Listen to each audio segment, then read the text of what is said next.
Hey, everybody.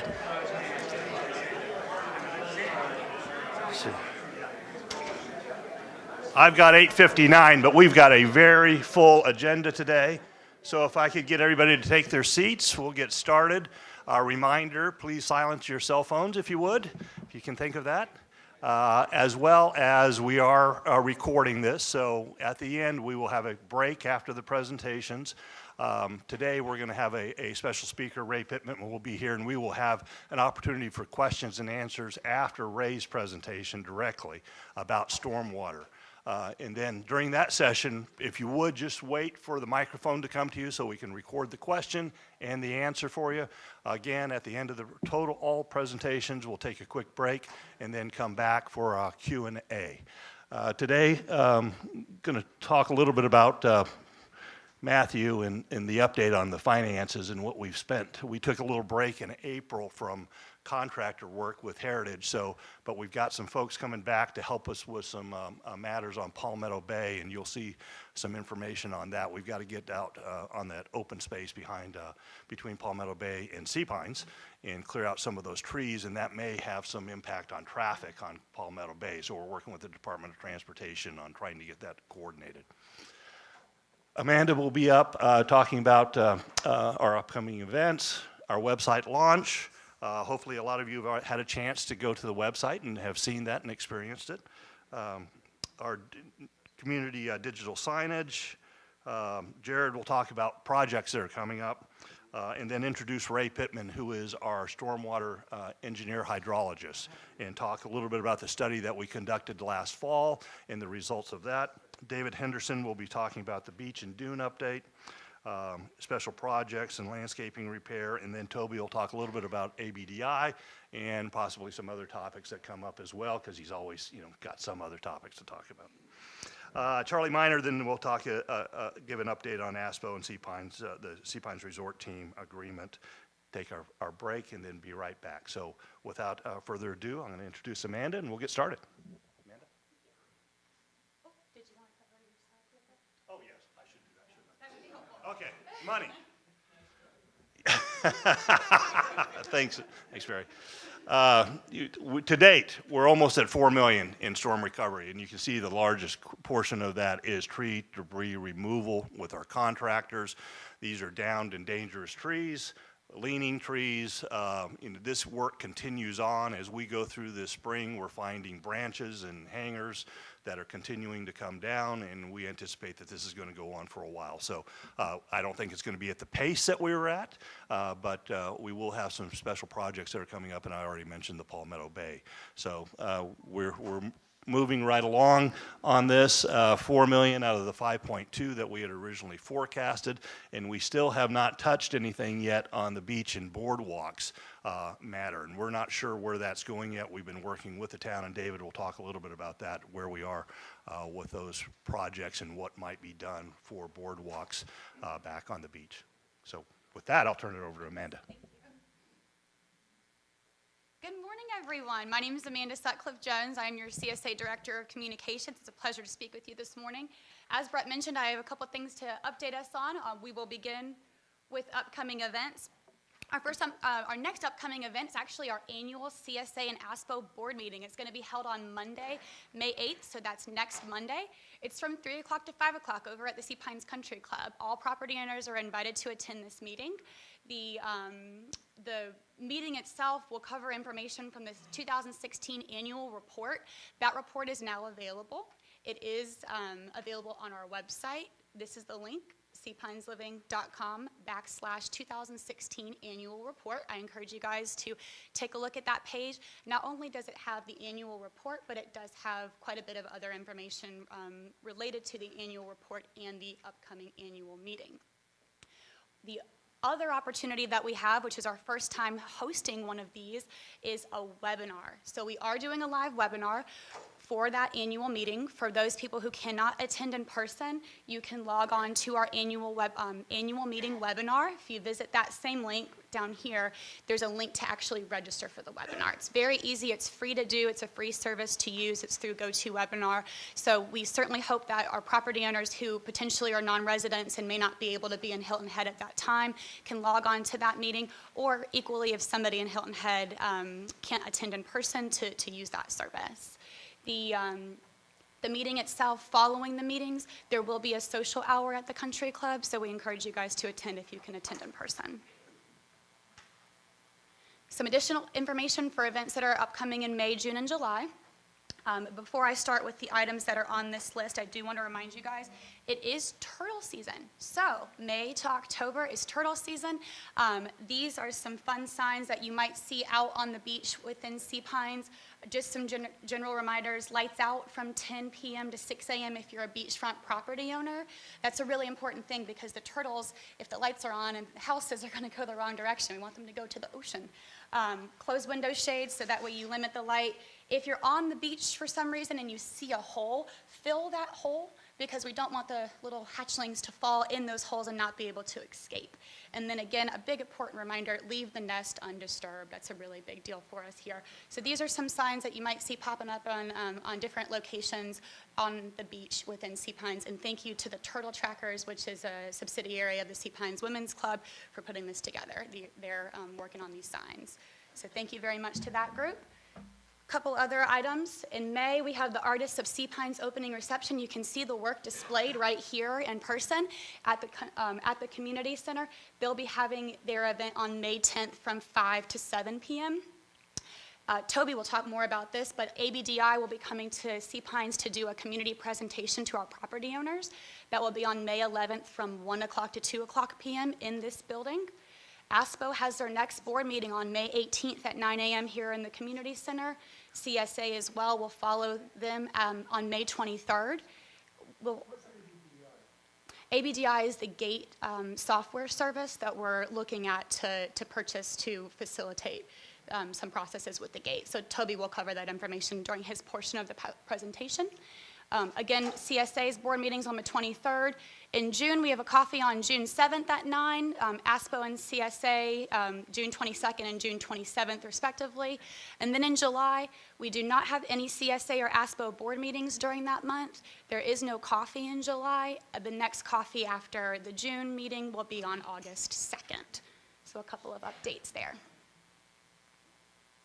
So now I'm going to cover information on our new website. I hope you guys have all had a chance to check it out. Just by a show of hands, since the launch, who's had a chance to look at our new website? Hands raised. Amazing. That's great to hear. So our new website is fully redesigned and fully launched. We hope you guys love it. Just in general, a couple different things about the website. If you guys have any feedback, we want to hear it. Please let us know. You can email us here at info@csaseapines.com. That email actually comes directly to myself. Comments, thoughts, feedbacks regarding the website, we certainly want it. We want to make it the best tool for you guys to be able to utilize and really make it as efficient as possible. We have had some questions about how to log on to the My Account section. This is very different than the old website. So in the old website, you had to log into your property account section to get anything, pretty much, to get any information. In this new website, all of the information is available in a public site under the property owner tab under the home web page. So that's fully available for you. The My Account section simply has information for basic contact information that CSA Sea Pines has on file for you. So that's what currently lives in the My Account section.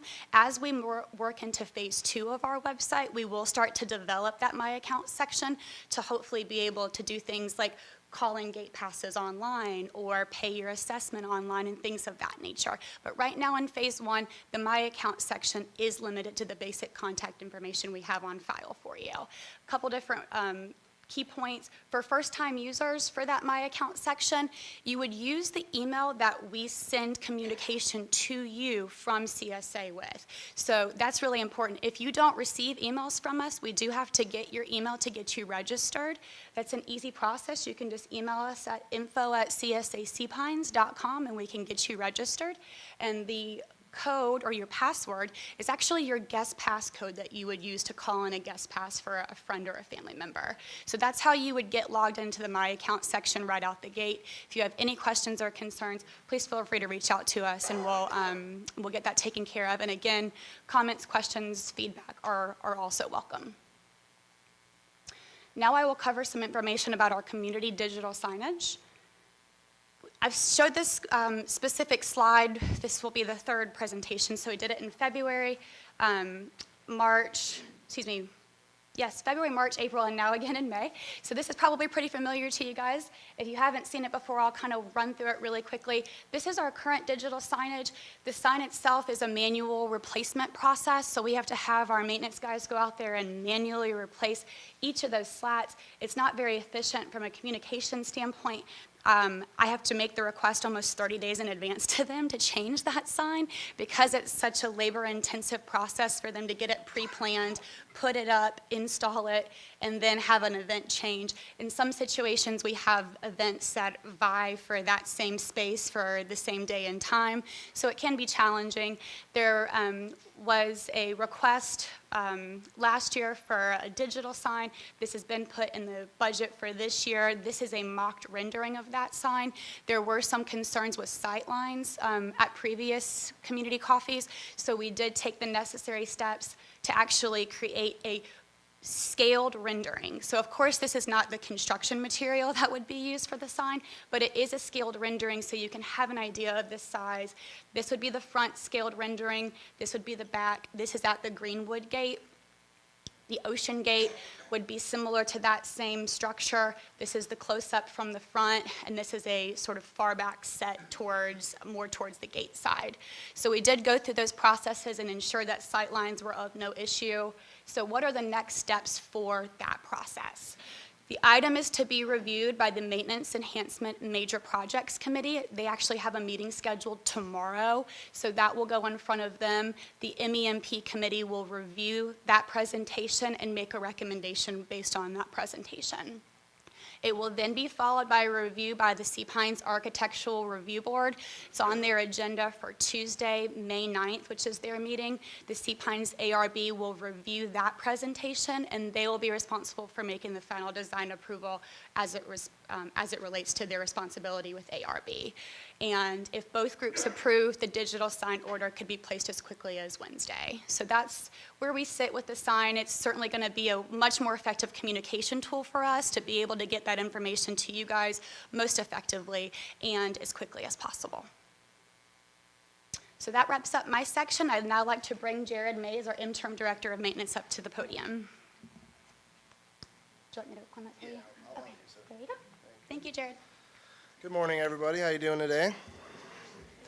I'm going to make mine brief so I can save some time for Mr. Ray Pittman to go over his presentation with you guys. Oh, there we go. Okay.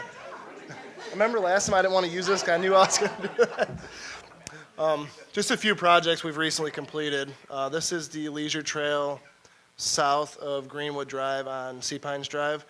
This is what it looked like before. It's kind of hard to see in the pictures, but all the paint was falling off, chipping, faded away. And here's a picture of what it looks like now. It's a huge improvement. The paint made it look a lot better. And we checked all the boards for safety and replaced anything that needed to be replaced. This is hard to see, especially if you're a little bit further away, but there were actually holly bushes behind here that were declining for several years probably. They didn't really have a whole lot of leaves on them. We just recently replaced them. This is what they look like now.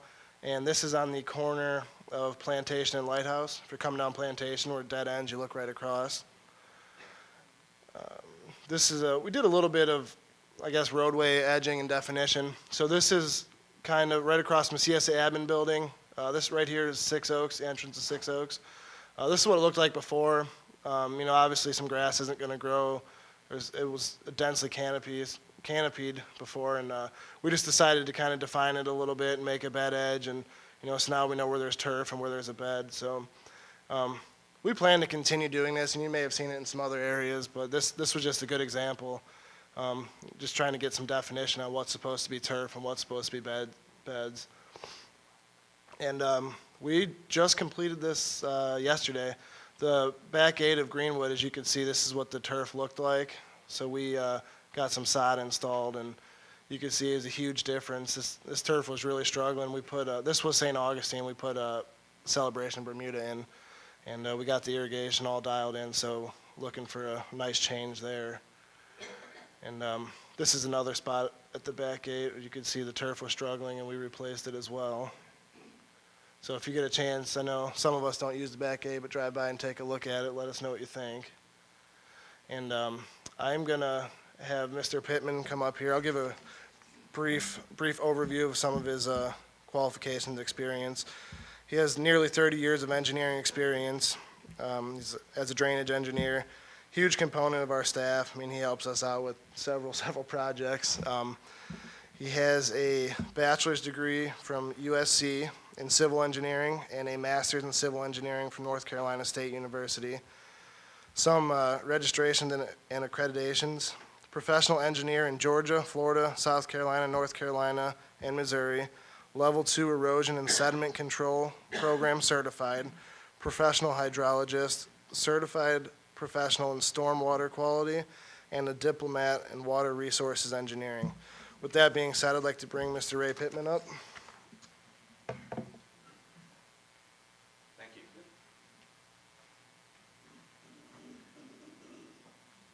It's an honor to be here.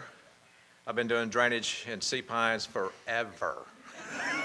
For almost 30 years, as a matter of fact. We've had plenty of floods, but here for the past 5-10 years, we really haven't had a lot of significant storms. However, what we did is what we comprehensively did, and we worked with CSA to basically evaluate your existing storm drainage system, every nook and cranny of your storm drainage system. So we took a comprehensive approach. And this is some of the infrastructure that you have currently within the plantation right now. It's very, it's a city. It's really a city. It is a city. You got over 67 miles of road. You got over 36 miles of storm pipe. You got 6,000 homes, 5,200 acres. You got 41 control structures, 2,200 storm drainage, grade inlets, and et cetera. You've got a lot. You've got to maintain it.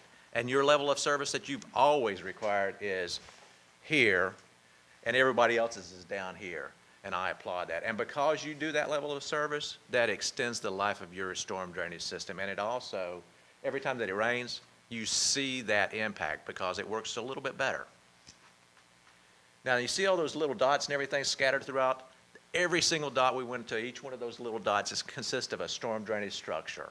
We went there, we lifted off grates, we popped in, we basically took pictures, and then we evaluated every single structure that's out there.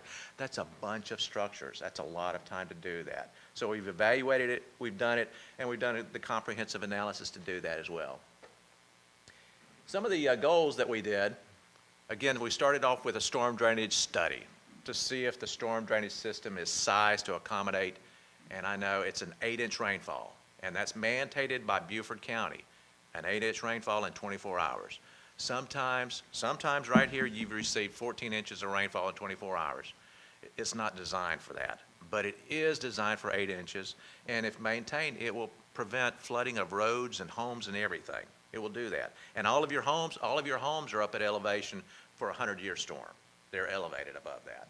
So in addition, we evaluated every single nook and cranny of your storm drainage system, and we prioritized the deficiencies that we identified, and then we generated an annual budget, which is the hardest part, and we saved the best for last.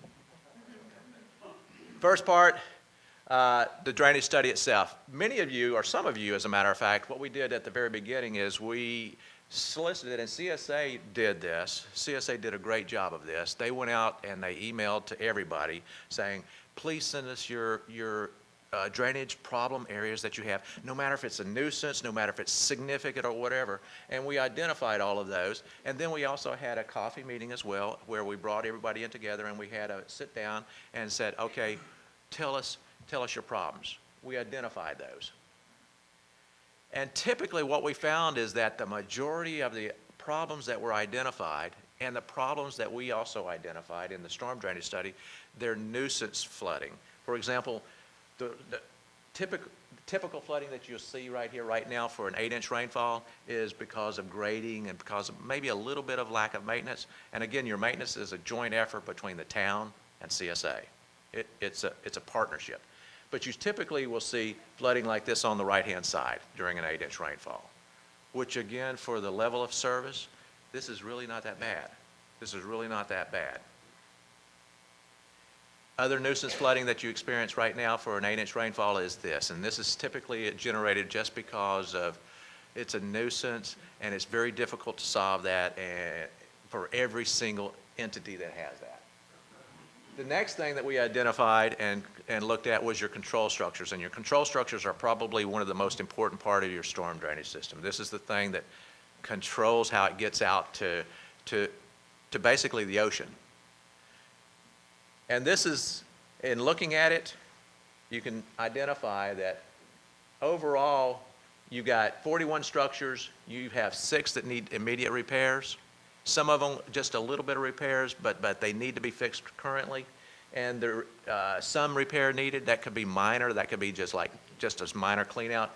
And then you have 5 right here that's really good. And let me show you what is a control structure.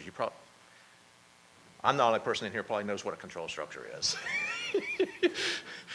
I'm a geek, I'm sorry. But these are the locations currently, these are the locations of the control structures that you have throughout the plantation. They're scattered, and you can see that they're located at basically where the outfalls are, or where you can get to the Braddock Cove or Broad Creek. This is one of your control structures, and I hope you've never seen this. I hope we tried our very best to hide this from you, and it's very large, and it's one of the most sizable and most expensive control structures that you have. It's a stormwater pumping station. To build that is a couple $1 million, and you got pumps on the inside, and it pumps the water out of Sea Pines into Lawton Canal. And that's one of the biggest components of your storm drainage system right now. And the town is religiously replacing pumps, and CSA has been going in there and maintaining it for the past 25 years. And yes, I designed that. Do you want to tell them where it's at? Oh, so it's right next to CSA's office. Yes. Now then, sometimes you go out and you try to find things, and I don't know about you, sometimes you know that it's there. I know that it's there. I bloody designed the bloody thing. I know it's here, but I can't see it. And I know that nobody in here has that same problem. Well, this one right here, this is one of the major outfalls for Harbortown here. And it's right there. And I know everybody can see it. But I stood there for a long time, and I took Jared and Mays out there, and I'm sorry? It was raining, yes. And I still couldn't find it.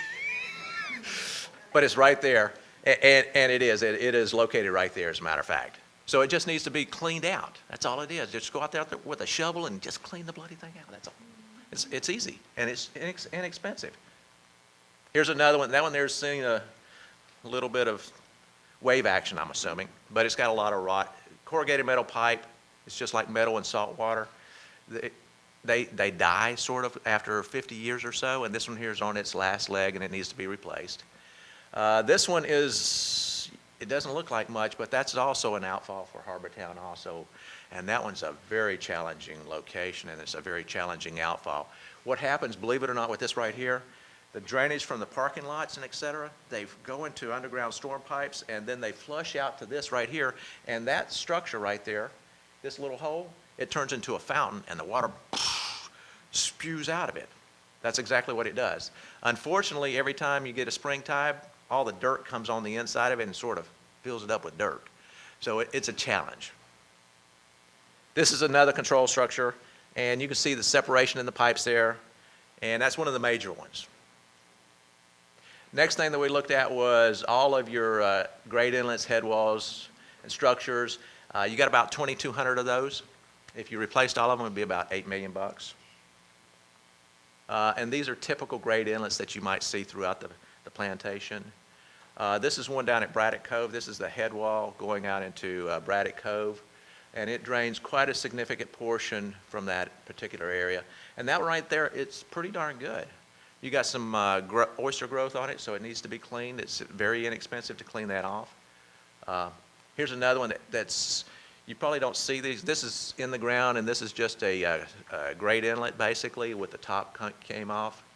And if you look at the structural damage to your components out there, this is, look at there. You've got 2,150 structures that have no damage. And a lot of them are 50 years old. That's pretty darn good. That's pretty darn good. And then you got minor damage, and then you have some with safety issues. Again, these are all the different ones that we identified. I know it looks, I just want to let you see all the little dots.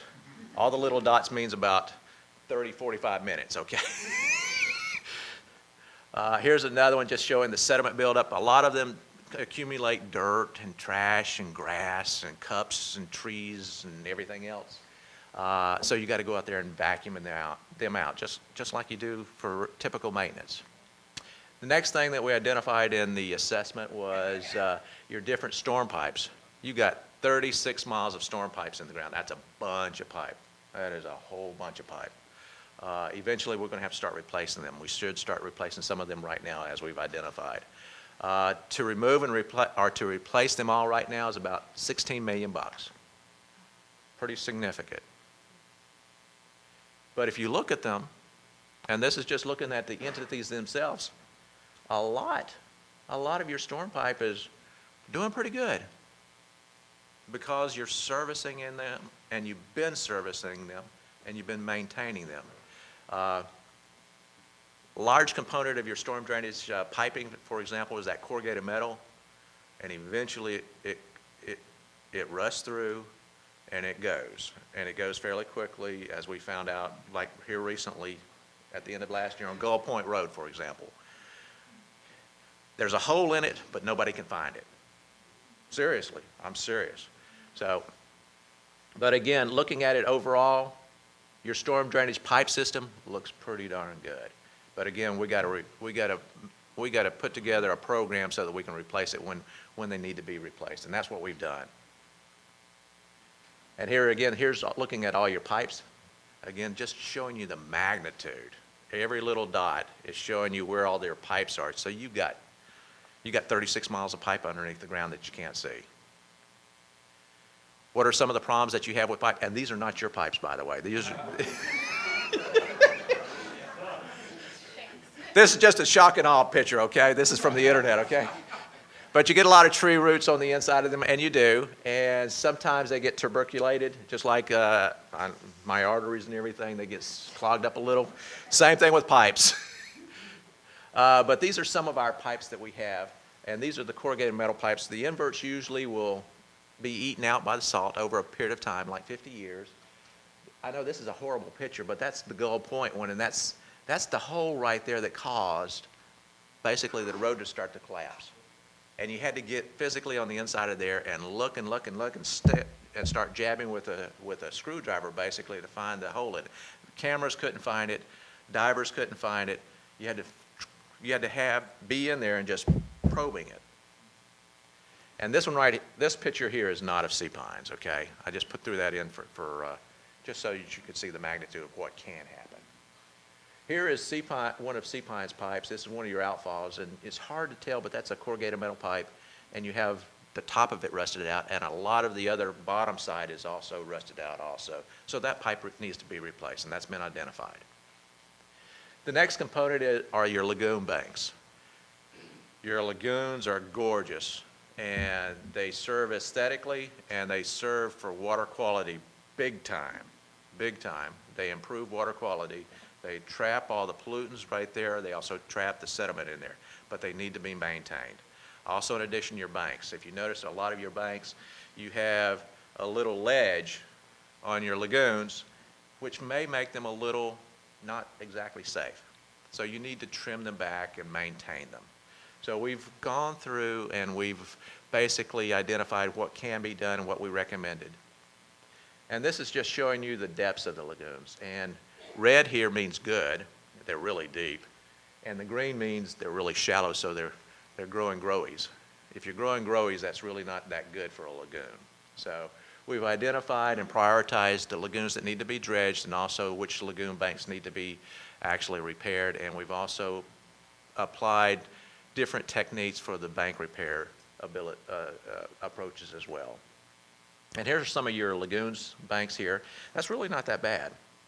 But again, we would recommend reshaping the banks. And this area here, you need to dig it out a little bit if we can. We need to dig it out deep enough so that we create still stable banks, but we get it deep enough so that we don't get a lot of growies growing in the bottom of the lagoon. This is a nice lagoon. That's a nice looking lagoon. It's on the golf course. Here's another nice lagoon showing you manicured edges coming down. You got riprap. The riprap, what I call riprap, is just this granite stone over here, and that stabilizes the bank. And then you also have bulkheads. Also, this is not on the golf course, but you see in this particular application, you're looking at riprap, looking at bulkheads over here, timber bulkheads over there as well, which you have. This one here, even though it doesn't look that bad, and it's not that bad, it's really not that bad, you still need to come in and shape that off because you got that little ledge right there. So if you go in and you stand on that ledge, you may slip into the water. So that needs to be done. So we've identified that as well. Now then, the last but not least, and I think I'm under 20 minutes, is the budget. And as I was, well, I'm the messenger, okay? And nobody brought guns, right? Okay. Anyway, we have prioritized and we have budgeted for all the storm drainage improvements for Sea Pines. And basically, it's identified for just removing and replacing and fixing the immediate needs. It's probably, well, not probably, it is in an annual budget rate of between $1 million and $1.5 million per year to maintain and replace the storm drainage system as you need to do it, to keep the level of service as you currently have. Those numbers look monumental, I know, but for this community here, this is definitely manageable.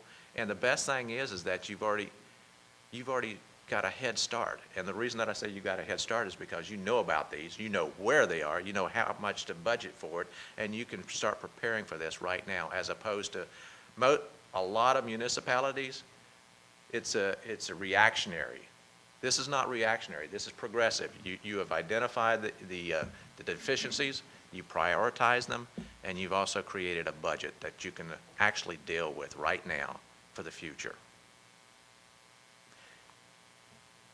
Any questions? Yes, sir. Corrugated pipe, is that what you say is the appropriate replacement? I'm sorry. The corrugated pipe that you referred to and showed, is that an appropriate replacement material for when it needs to be replaced? Excellent question. What we have recommended is that for future piping, we would recommend that concrete pipe be installed, and I believe the majority, if not all, of new construction, I know everything that I'm designing on Sea Pines is all concrete pipe. In some applications, it's plastic because I need the infiltration thing, but the majority of the piping is concrete. But the life of concrete is only 75 years. So it's enough. But it's not enough for Sea Pines, though. We're talking about perpetual. Right.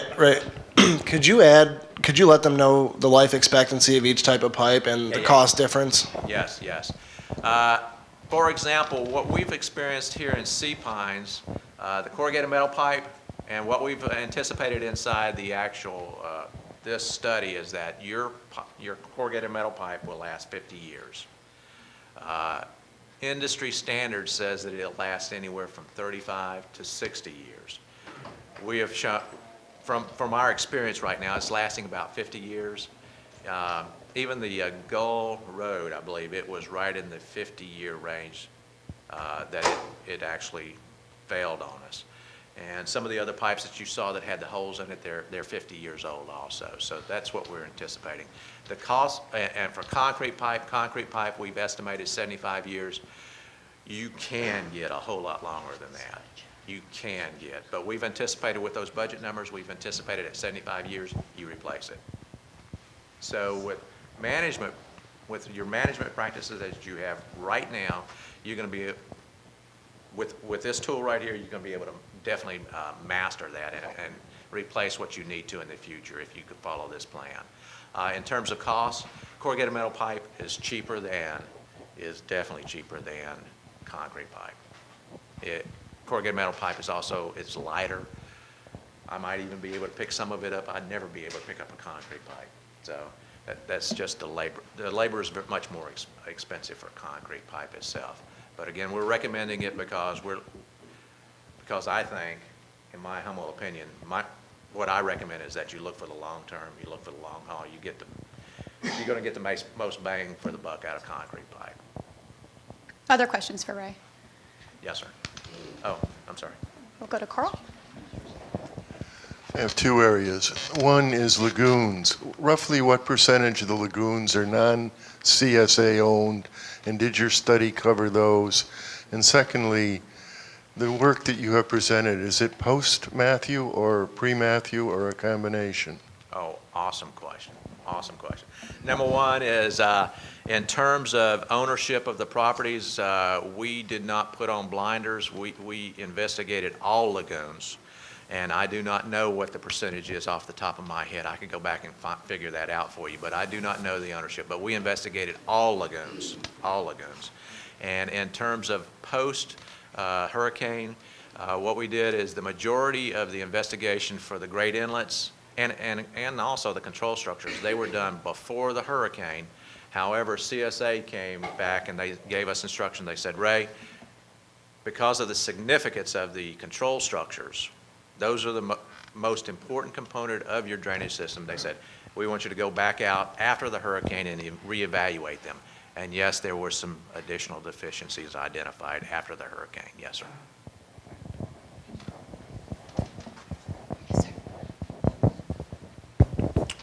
Ray, can you tell us what is the average diameter of the pipe we're talking about? And is there any potential use of lining existing pipe to expedite? And naturally, it's a lot easier without excavation, but I don't know what the where section is on that. And it's been very, commonly used in most areas now, lining. Another very good question. In the details of the study, what we have recommended as well, because you're exactly right, we do recommend using a liner on the inside of the pipes because a lot of your pipes is going to go underneath areas that's highly developed. And in order to dig those pipes up and to replace them, it's going to be a monumental task to dig it up, to get around the existing utilities. It'll be a whole lot easier to slip line them or else to come in with a bladder and use some of these other technologies that are there. There's some fiberglass materials that you can blow on the inside of these things here and put a cementitious material on the inside of them and make them hard, make them strong, and make them last at least 50 years. Absolutely. The average diameter of the pipes, it's all over the board. It's 72 inches down to 12 inches. There's not, probably the average, well, I'm not even going to go there because it's all over the board. It's all over the board. I live on Club Course Drive, and the lagoon behind our house, I've noticed over the past maybe month or perhaps more, has been going down to a lower level than I remember it going down to before. Is that part of your study to lower the level of lagoons? They come back up, but they go down further than I remember. We did not, let's see here, we did not recommend the lowering of the lagoons from their design levels. What happens in some cases and sometimes is CSA, through their maintenance program, is they will elevate the lagoon somewhat and then they have to come back in there and basically lower it. So that's a management program right there. But in terms of the design, we do not recommending having the lagoons higher than the design level. And I know, and I've been in really hateful meetings where I recommend that the lagoon water levels be fairly low, and everybody wants me dead, literally, because they want to. And I don't blame them. If I'm sitting on my back porch, I want to be able to look at the water in the lagoon and the grass, and I want to see it nice and full. And And here I am, I'm just worried about the road out front, it's gonna float away, so. Ray, to touch on that, I don't know if anyone's noticed in the lagoons, there's benchmarks we put in that say the depth of the lagoon and the water levels. So that was recently installed as well, so now we'll be able to monitor that, so. If I could add one comment, please. When we rebuilt our golf courses, Harbortown, Heron Point, and Atlantic Dunes, they were all built based on engineered designs of how we need to maintain drainage on our golf courses, and a lot of the golf course drainage feeds off of property owner drainage as well. And so the drainage that was installed on the golf course is tied to the lagoon elevations and need to be maintained to create this positive drainage that we call. So that's why the benchmarks were put in to help work with that, so that we can always have a level that needs to be maintained against that drainage system. Thank you, Carrie. One or two more questions. We'll go to Sue. Excuse me, I'm so sorry. Thank you. I noticed the pictures you took were beautiful. Most of the times, the lagoons look terrible.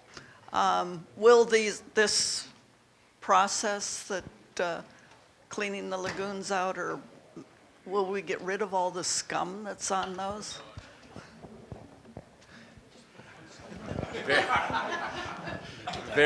Another very good question. Will you get rid of the scum all the time for all lagoons? No, ma'am, we cannot do that. What we have identified and recommended is that you saw a very large number in there for cleaning the lagoons. Well, what CESA has done in the past and will continue to do in the future is they're trying to, I guess, maximize the efforts for the money that they spent. And a lot of contractors, they need dirt on Hilton Head. And if CSA can work with the contractors, what they will do is they will ask the contractors to come out and dredge the lagoons for free of charge and not charge a penny because they need the dirt. And so that's one opportunity that CSA has used in the past and they're going to use in the future as well. So that's one component of dredging. The next one is dredging is very expensive, very, very expensive if you have to do it privately. On some of our lagoons in CSA and Sea Pines, they're very narrow. They're very narrow. And houses back up to those very narrow lagoons. If we were to excavate those and dredge them out so that you had 6 feet of water in them, that would mean that the banks on both sides would become unstable. And if they become unstable, then the banks would start encroaching closer and closer and closer to your house, which we don't want to do. We definitely don't want to do that. Definitely don't want to do it. So in some of those situations right there, the dredging is going to be minimum, but it's going to be dictated based upon the parameters that are there right now to make, because safety is number one. Thank you so much. We have one more question over here. Yeah, 75 years is a long time. What, if any, assumptions did you make with respect to sea level rise and global warming, given that that'll affect the drainage? That's also another very good question. In terms of sea level rise, what we have anticipated there basically is we have fixated on a high tide of elevation 3.5, and that's on an 88 data. And right now, that's higher than the typical high tide that you experience currently, a little bit higher. It's about 0.8 feet higher, 0.8 feet. So you got a little bit of room. However, the tides that we get here, the tides that we get in the coastal area of South Carolina, right in this neck right here, is some of the highest tides that we experience on the East Coast, except for the Bay of Fundy. And sometimes we get a spring tide that's a 10-foot tide, more than a 10-foot tide. 11-foot tide, thank you, 11-foot tide.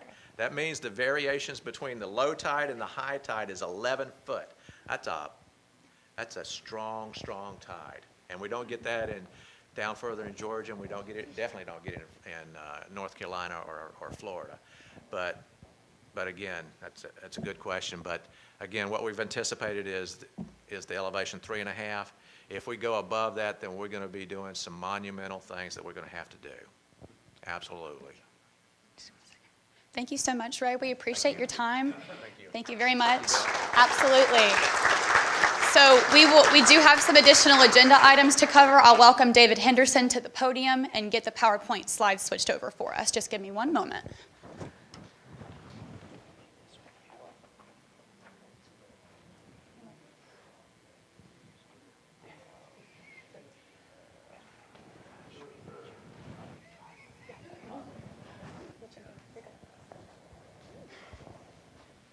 Good morning. Good morning. In the interest of time, I'm going to try to move pretty quickly. Lots of good information being presented. I did want to provide a brief update on where we were as it relates to our beach and dunes. And we have about 6,000 residential properties in the community, and we only have about 175 of those that are oceanfront. So those owners have obviously been impacted more than others. Some of those owners have been more severely impacted than their other oceanfront owners. But it's important, and I would argue that the beach is our greatest community asset, and that it is something that should be important to us all. But I did want to provide some reminders for these affected oceanfront owners, and that due to a variety of unknowns related to the beach and dunes, the Sea Pines Forest Preserve Foundation, which is the owner of the Beach Trust property, is still not issuing encroachment agreements, which are required for the rebuilding of storm-damaged boardwalks. Owners are encouraged and permitted to make temporary repairs to restore safe access back to the beach. And for most of the owners whose boardwalks experienced damage as a result of Matthew, this can be accomplished by simply adding steps to the end of what remained of their boardwalks after the storm. This moratorium, which will be temporary on the encroachment agreements, is intended to prevent new construction from getting in the way of pending work to be done on the beach. Also to prevent those owners from incurring that additional financial burden if they were to put something in now that had to be removed for work to occur. We're trying to prevent that. But ultimately, in the end, what we're trying to do is we're trying to protect the integrity of the dune system. The town of Hilton Head Island is proposing a larger beach fill project via hydraulic dredging. The project area that they've identified is from Tower Beach to East Beach Lagoon. This is about a 10,000 linear foot area, or almost 2 miles.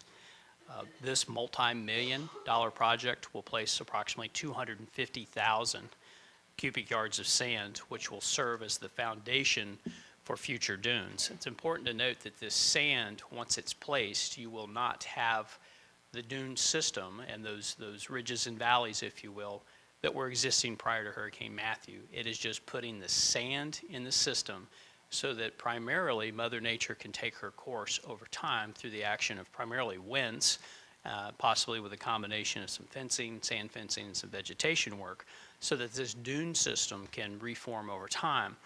The town, from the studies and the monitoring that they have done over time, can, from an engineering perspective, quantify and tell you that our dune system prior to Hurricane Matthew was the best that they have ever been. They were the highest, the deepest, the best vegetated. And that was after a process of literally decades of active beach management by the town. And so, unfortunately, it's going to be some time, even after what can be done is done, for the dunes to get back to where they were before Hurricane Matthew. But just to brief you where the town is on this proposed project is that they are expecting to get their permits in the next 2 or 3 weeks. They did have a delay securing those permits that has been resolved, and they are expecting their permits to do this work in the next few weeks. After they receive their permits, they'll be able to solicit bids to get a contractor. And at this point, they're hoping that they will be able to begin the work later this year in the fall. So that's a brief update on the beach and dunes. Oh, I did want to make one more point, is that some affected owners have replanted their backyards. I mean, it's understandably that they wanted to restore their property lines and to get back to some sense of normalcy. That has been challenging in some situations because winds and shifting sands are presenting issues, and we're working with the town and the state. As you can imagine, this is a highly regulated environment because it is a sensitive area. But we're working with the regulators to figure out some potential solutions for kind of these near-term issues that some owners are experiencing as the material that they have put back is in some cases being covered by the shifting sands. And if you are an oceanfront owner, and if you're on here, in here, I'd encourage you to be aware that the exposures have changed. In other words, many in some cases, not only all of the dunes are gone, but some of their private property was affected. And so the exposures, their backyard is that much closer to the ocean. And so in many cases, trying to revegetate or replant something that was appropriate and would survive prior to the storm is not necessarily appropriate now, because they're exposed to salt spray and to wind and things that they weren't before. And we have had some cases where owners have put back vegetation that is now dying. So this is going to be a process over time as they attempt to restore their property lines. All right. Quickly, just wanted to go through a special projects update. You may have noticed we have replaced all of our previously existing directional signage at our major intersections. This was done immediately prior to the Heritage, and you can see the before on the left, the after on the right. Again, these were replacing previously existing signs, but they have been upgraded to our new standard for signage, and hope that you've been able to notice that. I'll finish with talking a little bit about the Greenwood Drive landscaping and repair work that you may have noticed here over the last 6 weeks or so. We had Brian Whitmer with Whitmer, Jones, and Kiefer at the last community coffee go through a presentation of some of the vision work that was done on this corridor prior to Hurricane Matthew. And then after Hurricane Matthew, within the Greenwood Drive corridor, which we defined as from the gate to the intersection of Greenwood and Plantation Drive, there were a few areas that were impacted more than others as a result of the storm. And so we asked Brian to develop a repair plan that was consistent with those previously conceptualized visions for the corridor, and that work has begun. There are 3 general areas where work has been done or will be done. You may have noticed it again. We took a break during the Heritage, but if you look at what is labeled as L100, point 1 and point 2 on this map, just for simplicity's sakes, we refer to that as just one area. Essentially, that is on your right as you come in the main gate on Greenwood Drive, from the gate down to the entrance to the trolley lot. So it is on the golf course side on Greenwood Drive as you come in. That project was completed just before Heritage. We are now working in what is labeled as L200.1. We are almost complete with that. This is the area that is across the street from the walking entrance to the Forest Preserve, also on Greenwood Drive. And then the third area that we'll be working on, and we are starting this week with irrigation, it's labeled L200.2. This is the frontage along the Lake Forest complex there at Greenwood Drive. This was a slide from last month's community coffee, but I just wanted to quickly go over it in case you were not here, if you wanted a refresher, is kind of where we are in our process, and that we've identified those 3 areas that we just discussed that were impacted most within the corridor. The repair plan that has been developed is consistent with previously developed concepts, but if the decision was made not to implement or to expand those concepts in the future, we feel the repair work that's being done can stand alone if necessary. The funds to do the repair work was authorized by the CSA board on March 9th, and there was an allocation of funds on storm assessment dollars versus just normal operating dollars. So the total budget for these 3 areas that we just described, total budget's about $400,000. Roughly $150,000 of that is coming out of the special assessment dollars, and $225,000 will come out of operations. I think this is the last slide I have, and this is just a before and after. I apologize, the after is a little bit dark. I took it this morning, but you'll see in the before on the left, this is across, or what we refer to as Area 2, across from the entrance to the Forest Preserve, and it's hard for you to probably see, but there were several homes that were in full view of Greenwood Drive that previously you didn't know that was there. And then on the right, you can see the after photo with the plantings that have gone in. And again, this was taken this morning, and so this is what I like to refer to as initial afters, because as you know, things change over time. So this is how it looked as of this morning. We've essentially screened those homes from view, both from Greenwood Drive from a motorist perspective and the home from Greenwood Drive from a homeowner's perspective. We have a lot of natural, good-sized material that has gone in, and again, this is going to change over time. So what has gone in there now is not necessarily what was there before, and so it's going to look different, and how it looks today is going to be different than how it looks in the future as it continues to fill and to grow in. All right, thank you. Thank you so much, David. I'm going to have Toby come up to the podium, and I'm going to change this mic out because we're actually having some trouble hearing him. Is that better, Dave? Okay. Good morning. Let me apologize. I'm recovering from sinus surgery, so I'll try to get through this without grossing you out. So give me the universal sign if something's dripping from my nose. We made it through another Heritage.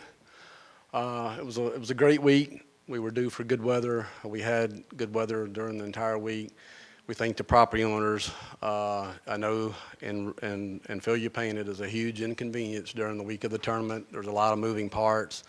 We're still trying to put the numbers together to find out how many people we actually had on the golf course. If you notice this year, the blimp's not involved in professional golf anymore. So before we could take still photographs, I could send them off to a university and they could count heads and say there's 20,000 people in this shot. Well, we don't have that anymore.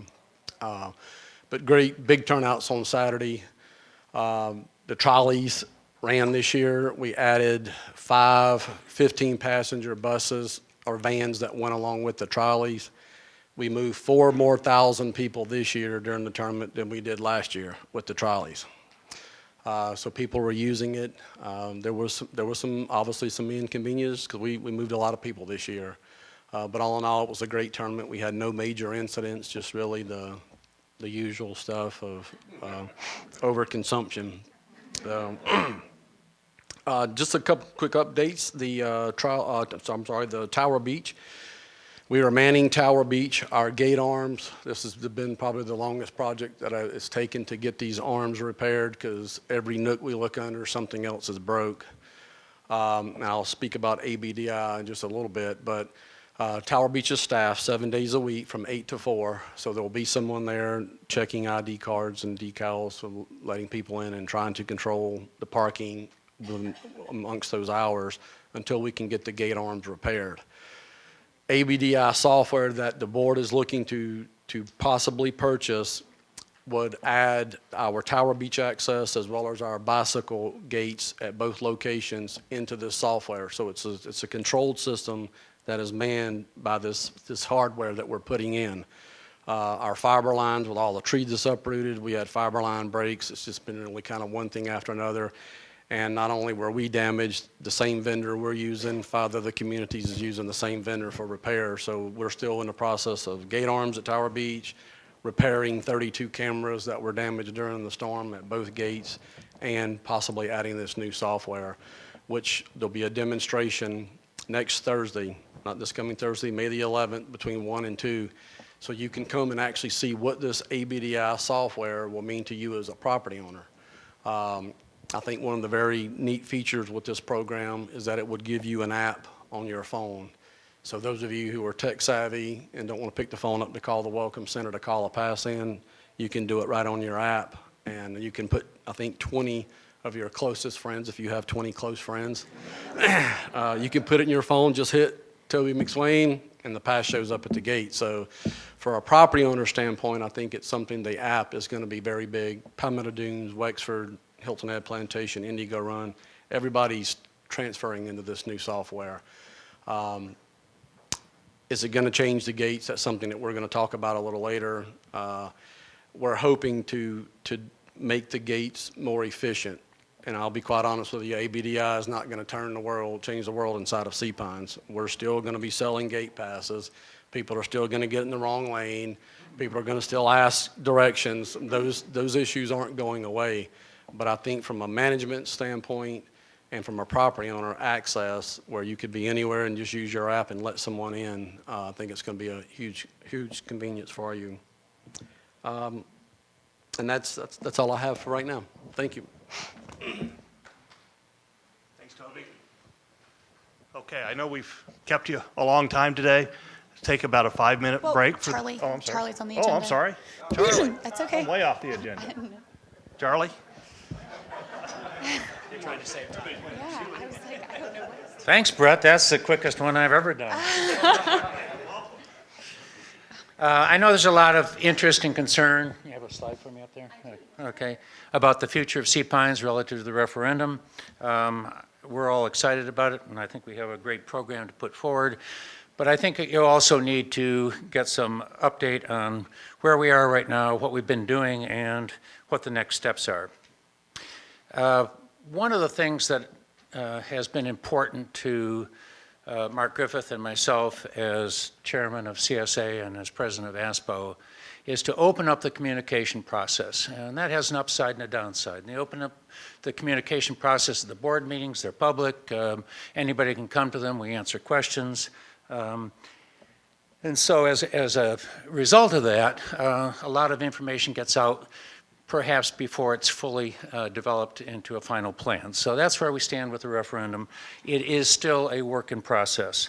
And I would hope that our process of trying to open up the communication will generate some trust in the community. We have to earn trust. We aren't entitled to trust. But that goes both ways, and we need to trust you as well in terms that many of the wild rumors that are floating around, I don't know where they come from, but it's amazing the stuff that people can think up. But I would ask you not to rush to judgment on this, to listen to what we have to say. Again, it is a work in process. We're moving forward on a number of fronts, and I think we're making real progress. And I think when we finish this thing, it'll something we can all be proud of. We've been busy. Not only did the heritage occur between the announcement of the referendum process, but we've been busy with a variety of issues.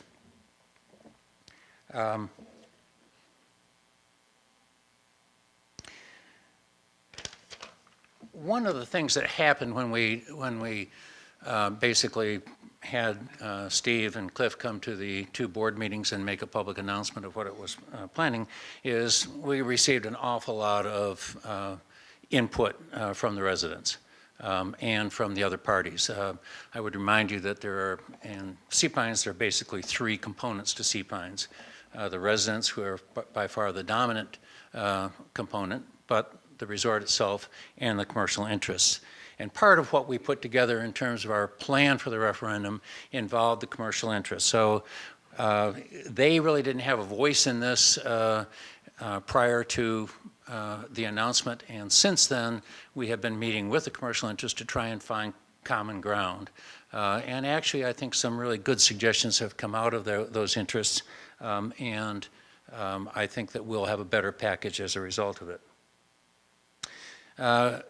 We also met with residents. I had met with Don Carlson and Sue Emke, who have been very active in this community on these kinds of subjects prior to the announcement, but we also met with them after the announcement as a team, and they came up with some excellent suggestions, which we are trying to work on now to improve.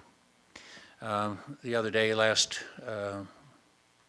Thursday, we got 4 lawyers in the room, and we talked about the balloting process and how this needs to go forward, what the timing, what the legal requirements are, and how to make it clear to people what it is they're voting on and how the voting goes. As you can imagine, when you have 4 attorneys, all from different sources, they all have their own opinion, and some of those things vary slightly. But I think we're at the point now where I'm comfortable that we have a process to go forward with. We've met with a couple of the POAs. They've invited us to come and speak, and I think those presentations went well.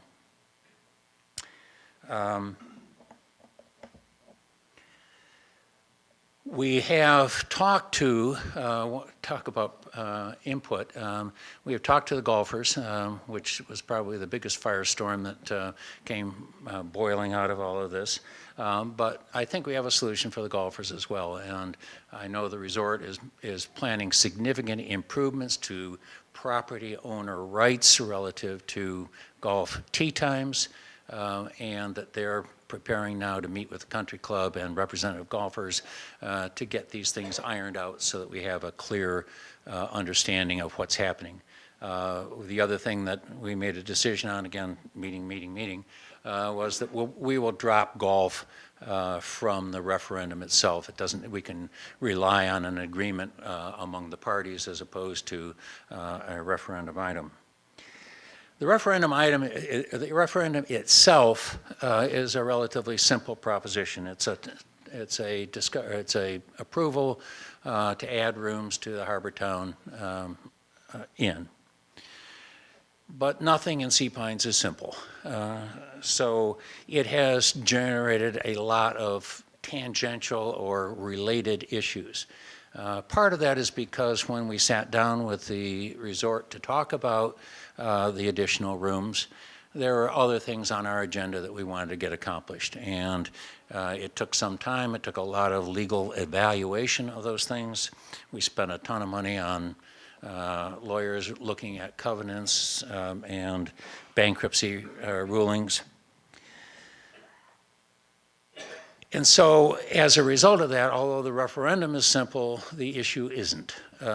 People are concerned about traffic, they're concerned about golf tee times, they're concerned about all sorts of things, and we can't simply go forward with a referendum without addressing some of those other issues as well. But I want to make it clear that a referendum is one thing, and then there's a whole bunch of other issues that we need to, excuse me, we need to talk about. We are coming to a point where I think we have enough information to make a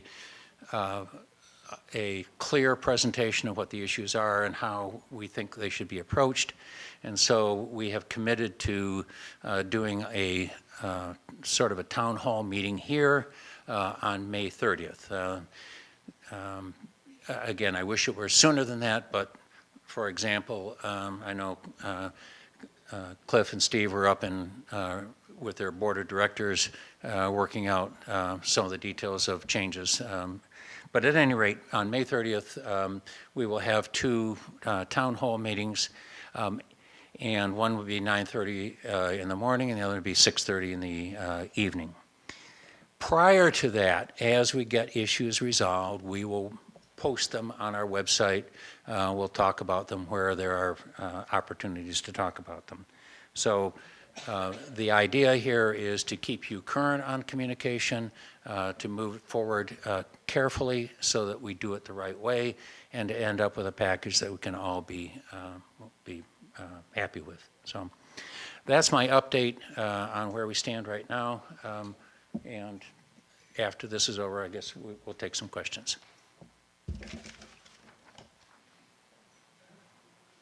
Now, let's take about a 5-minute break. I know we kept you seated for a long time, and then come back with Q&A for questions, and we'll open it up to the floor. Any questions?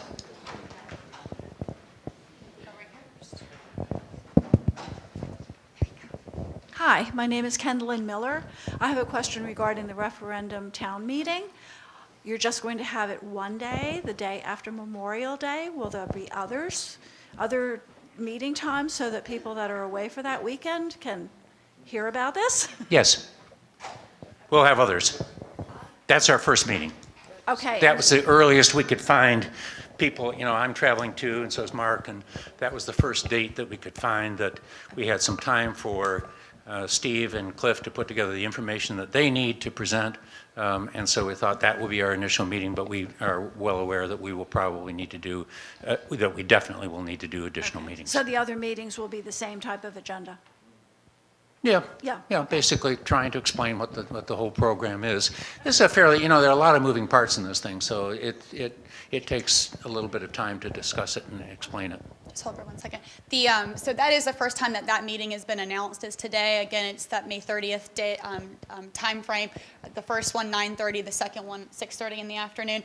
I will be sending out several email communications to the property owners so you guys can be made aware of those times and a save the date invitation as well. And like Charlie mentioned, any future dates that are being set, we'll communicate those in advance so you guys can have those time frames to be able to save the date. Mark, yes.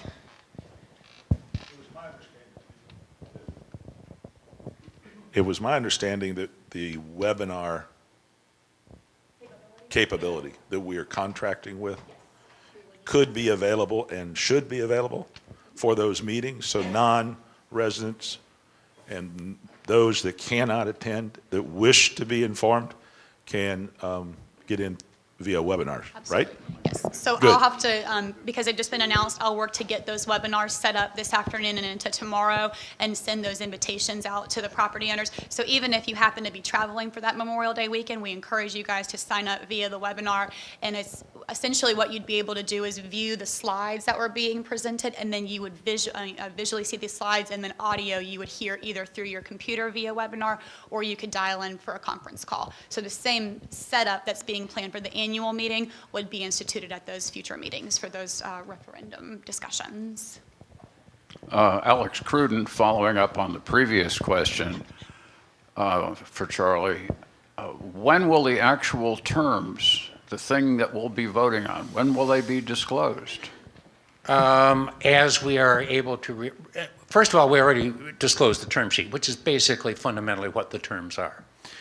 There will be some changes to those. Obviously, one of the changes is that we're going to take the golf issue off the referendum and put it into the hands of the golfers to decide where that goes. So as that is determined, that will be posted. But I would say that by May 30th, we should have pretty much everything tied down. We definitely will have everything tied down relative to the referendum. As I said, there are some questions that are tangents to this that raise questions that I hope we can answer by then, but we may not be able to answer by then. For example, tennis has been a question. What's going to happen to tennis? We don't know the answer to that just yet, but we know that we're committed to tennis and that there will be a tennis program. Exactly how that plays out, we may or may not have that by May 30th. Thank you. And by posted, you mean on the Sea Pines Living website? Yeah, on the ASPO. We have a separate ASPO site. A separate section. Separate section, ASPO section, and it'll be posted there. Thank you. Other questions? Jared, if you just want to hand it to him, I'll get this guy back. Thank you. Charlie, I think the last time I remember asking this question, that we weren't sure about how the voting of the referendum was actually going to be handled. Would there be an ASPO vote, a vote of ASPO people first, and then an overall vote of all the property owners, or has that been decided? I think that what I came away from our meeting with the multi-lawyers was that probably the ASPO board itself has the authority to approve a piece of this, not the referendum. The referendum by covenant must be approved by 75% or more of the residential property owners, whether they belong to ASPO or don't. You know, if you're RPO, you get to vote. It's got to be 75%. I have a strong feeling that ASPO represents all residential property owners, not just those who pay $35, but we represent all of them. So it is possible that an interpretation that the board by itself could make that decision. That's probably not politically a good thing to do. So we will have a resolution go forward to the June board meeting of ASPO stating how ASPO will vote their particular issue, and their particular issue is what's called the settlement agreement. That's something that ASPO owns. It's something that ASPO has to decide on one way or another. So it will be my recommendation to the board that they adopt a balloting procedure that allows ASPO to vote that particular issue. What is that issue, settlement agreement? It's called the settlement agreement. It's basically allowing the resort to add 90 rooms to the agreement. The agreement continues. You know, we still have an agreement, which is a court-ordered agreement. All we're doing is amending it from the existing number to a new number of rooms. And I believe ASPO should have the right to vote on that. I have a question for Brett relating to the drainage matter. The town has an agreement with CSA about providing funding and handling some of the drainage situations. And I wonder how, if you could just give us a rough idea of how what was presented today would be impacted by the town, or what participation the town might have in funding some of those costs we were showing. Yes, we do have an agreement with the town. That agreement actually expires shortly, but we have a amendment to that to extend that agreement until the agreement can be revised. There are questions from the town as to the purpose of the agreement and to the extent that they want to adhere to it. And we have the same kind of questions about getting them to adhere to it. But everybody gets on their property tax bill a stormwater fee, and the town collects those stormwater fees. The town generates about $3.5 million a year in stormwater fees, and they distribute those funds to various programs and projects throughout the year. They also, years ago, when they started taking that fee, did some fairly large improvements and bonded those. So some of that money goes to pay off bonds.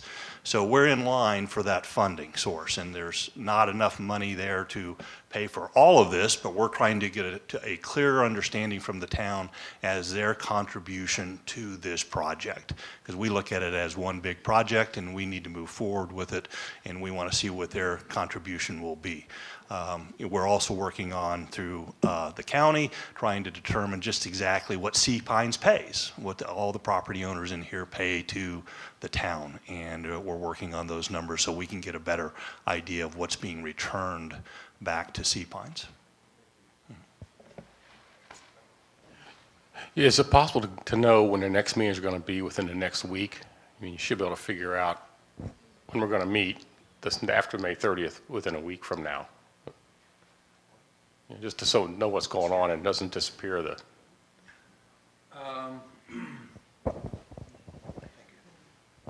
Yeah, I think within the next week or two, we will start to put together an overall schedule for when we anticipate the referendum. The referendum requires between 30 and 60 days notice, so we have to figure out what date that is actually going to be. And there's some upsides and downsides. During the summer, a lot of people are gone. That's a tough time to ask for people to vote. So we're going to have to sort that out. And what we will ultimately do as soon as we can is put together an overall schedule for here's when we expect it to vote, here's the May 30th meeting, here's a couple of other meetings that we're going to schedule in there. And again, this is a learning process as we're going along. So it is our goal, as it has been in the past, to be as open and keep you informed as best we can, given the constraints we have in terms of knowing the answer. So yes, we'll put out a schedule of what we think is going to happen and how long it's going to take when we're ready to do that. We're not quite ready to do that yet.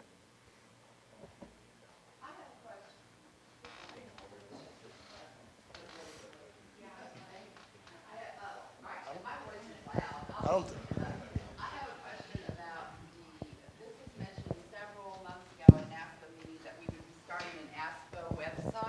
And I was even involved in the early stages of development of that. It seems like this would be a wonderful time for that to be launched and available. Get to quell rumors, to get information out. And I just wondered, because I haven't heard anything for a long, long time, what happened to the ASPO website? Well, the question is whether or not there would be an independent ASPO website, independent of the Sea Pines Living. And I asked Barry Barth to chair that group, and Barry has done that. He's made some recommendations to his committee. I don't know, Barry, did you want to comment on that?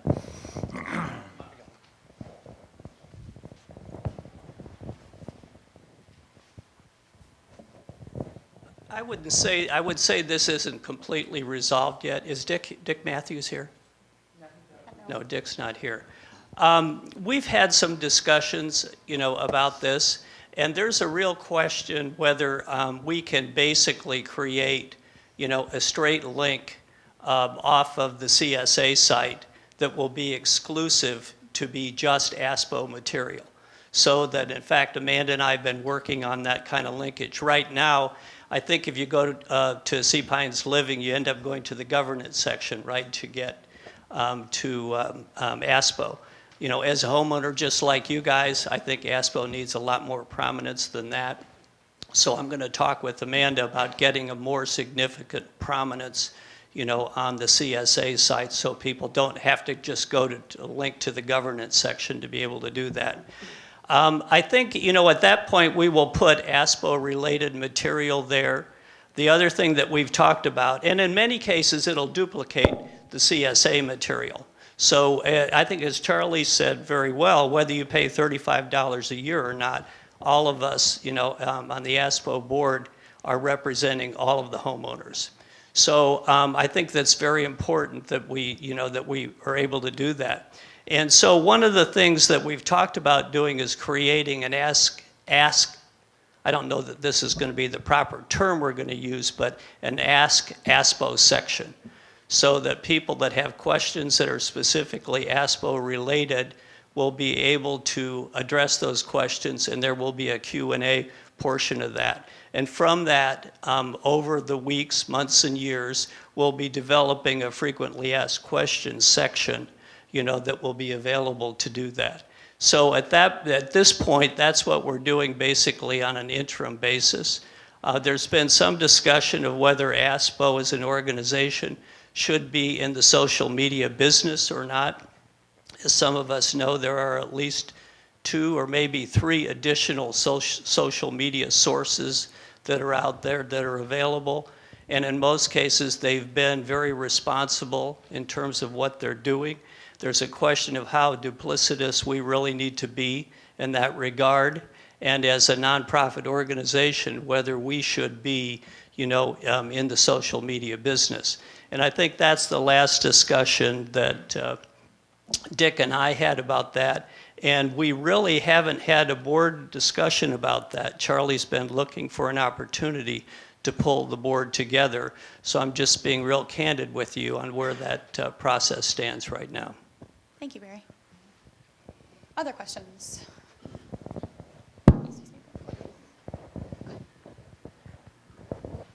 I'm Ann Kerner of Calabogie Club.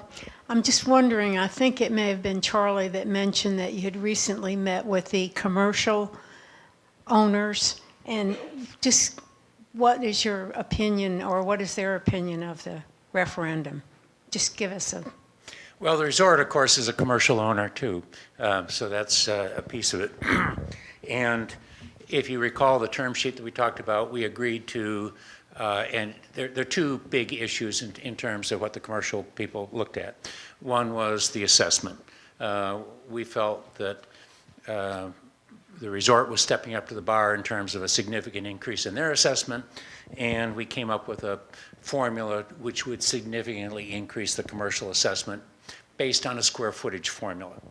I know that Bob Gossett, who's one of the major commercial owners, had some other ideas about how that might be done. In fact, I think his ideas might be an improvement. His is a revenue-based concept, so he's working that through with his constituents. We also met with the owners of Sea Pines Center. Mark and I met with them, and Mike Tucker met with them on Friday? No, Monday. Monday, yeah, day before yesterday. Trying to find common ground. They still have an open mind on those issues, but they're, again, they, through the bankruptcy court, have the approval authority over any change in the gate fee. So we actually went back and did a legal evaluation of how good that authority is, and we got a 5-page memo back on what it is, and I assume that they're in pretty good shape there. So what we're trying to do is find common ground. I know that Cliff and Steve met with the owners as well. So this is kind of the behind-the-scenes process of trying to take the people who are constituents to this and who have control over it and try and bring them on board. How that's going to play out, I think, is still undetermined, but that's basically what those discussions have been. And we've also had discussions with other commercial entities there as well. Don Sigmund, who I don't know if he was here. Oh, there he is. You and I had that discussion. And he, of course, is a major commercial owner there. So again, it's something we're trying to come through so we can come through with common ground instead of a war. Nobody needs wars here. Other questions? We'll go to Becky and then come to John. This is more of a comment than a question, but I was living in the Beach Lagoon neighborhood when we dredged the lagoons in the mid-90s, and it really did not play well because we hired a contractor to come in there to take the dirt.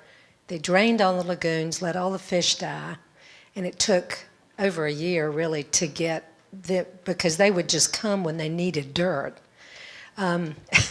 They tore up our freshly paved roads. So my suggestion is, if we use a contractor, which is a good way to do it because they're free, they need to be managed, and the roads need to be protected. And people who live in the area, just be aware of what's going on, and there again, just manage it from their eyes on the project. Question on the ASPO vote.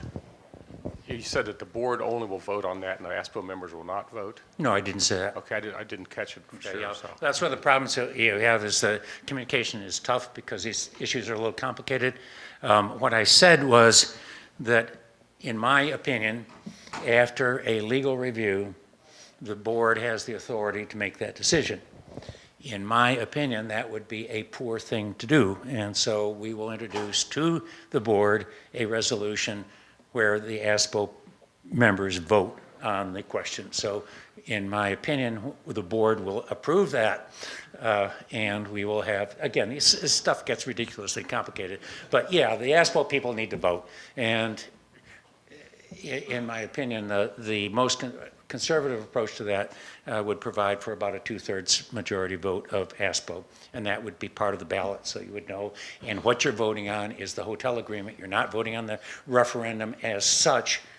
You get to vote on the referendum, but ASPO gets to vote on the hotel agreement or the settlement agreement. If that wasn't confusing enough, I don't know what is. That helped a lot, thanks. Other questions? Here. Rosemary, go ahead. Oh, I'm Rosemary Kimball.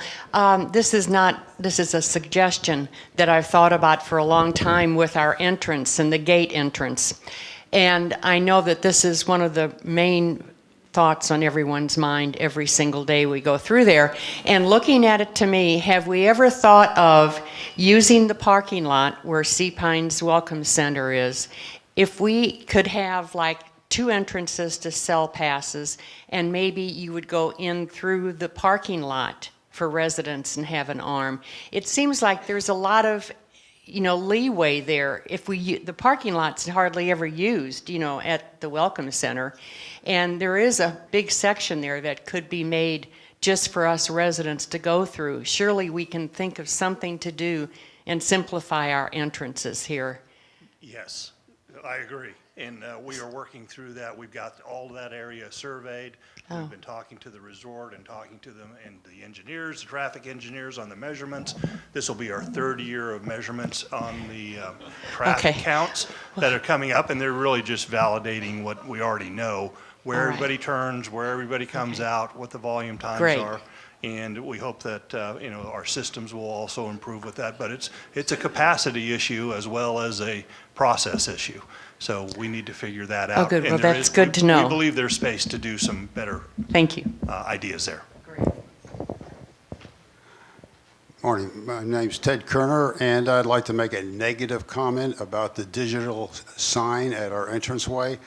I think that if McDonald's wanted to put a digital sign up in front of their restaurant, they probably would not be permitted to do so. I don't think we need one to the entranceway to Sea Pines. We're getting commercialized enough already. Thank you. Other comments, questions? Sue? This is for Charlie. Oh, there you are. I'm here.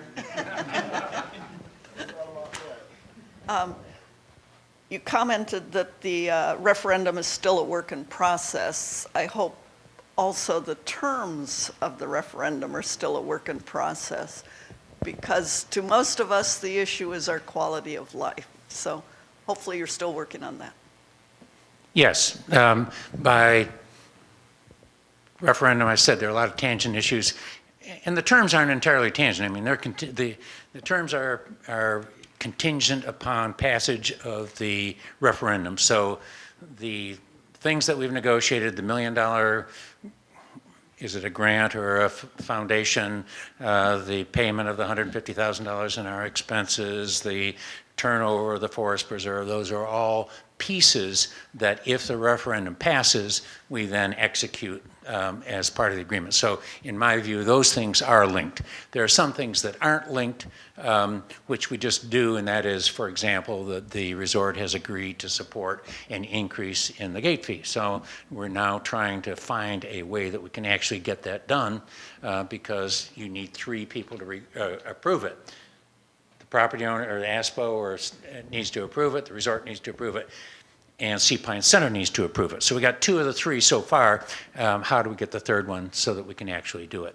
Or what are our options in that regard? And again, very current discussion yesterday with the owners over there as to how we might be able to accomplish that. So it's all linked together, and yes, the answer, the terms that you suggested and Don suggested, they've been given to Cliff and to Steve, and we're optimistic that we can accommodate a lot of those issues. Not everything, but some of it, certainly.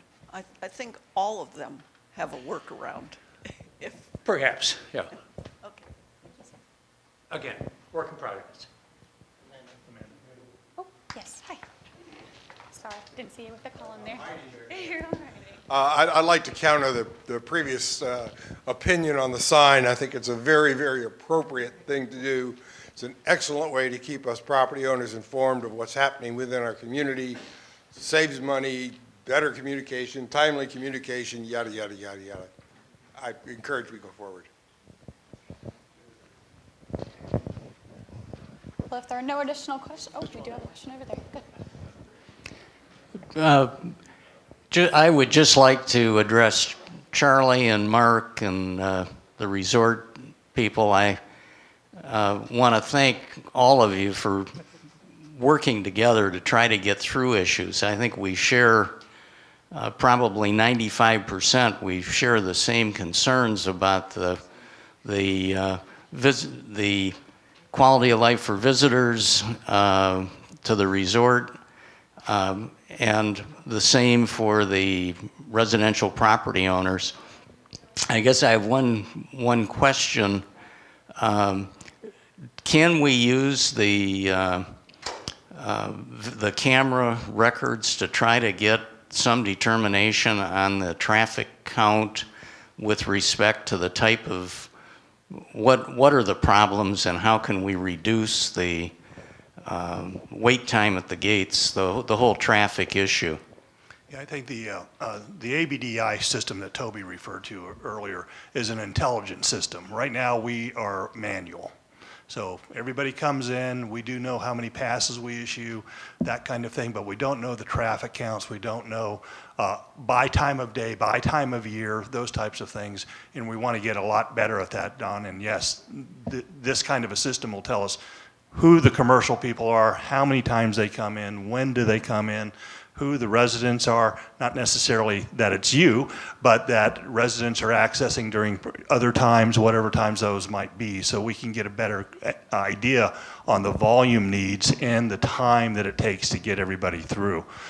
We've got some pretty good fundamental information though, and we know we've got capacity issues fundamentally there, but we also want to get smarter about it. Yeah, the capacity, I think, is the question.